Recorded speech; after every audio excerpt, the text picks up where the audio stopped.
লেবাননের তৃতীয় দিনের মতো ইসরায়েলের বিমান হামলা অব্যাহত রয়েছে। হামলায় এ পর্যন্ত নিহত ৬২০ জন।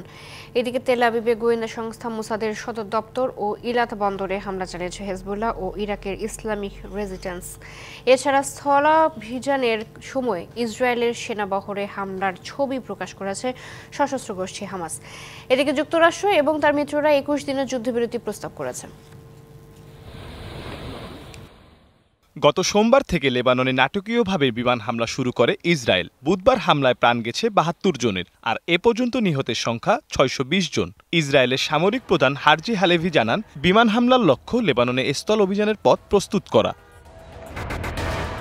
এদিকে দেশটিতে পাল্টা হামলা চালিয়েছে হিজবুল্লাহ ও এর মিত্ররা। তেল আবিবে গোয়েন্দা সংস্থা মোসাদের সদর দপ্তরে ক্ষেপণাস্ত্র নিক্ষেপ করেছে হেজবুল্লাহ, আর ইসরায়েলের ইলাত বন্দরে হামলা চালায় ইরান সমর্থিত ইরাকের ইসলামিক রেজিস্ট্যান্স।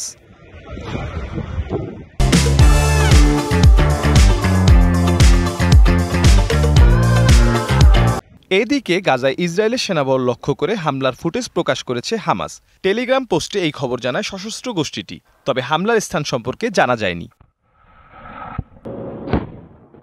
ইসরায়েলি হামলায় হেজবুল্লাহর শীর্ষ কমান্ডার ইব্রাহিম কুরসি নিহতের ঘটনায় শোক প্রকাশ করেছেন ইরানের সর্বোচ্চ ধর্মীয় নেতা আলী হোসেইনি খামেনি। হেজবুল্লাহ সাংগঠনিক তথ্য প্রকাশ করেছে বার্তা সংস্থা Reuters.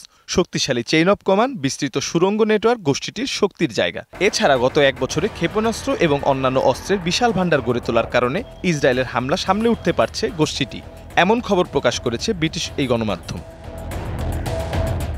Mirza Sanowar Hossain, DBC news desk.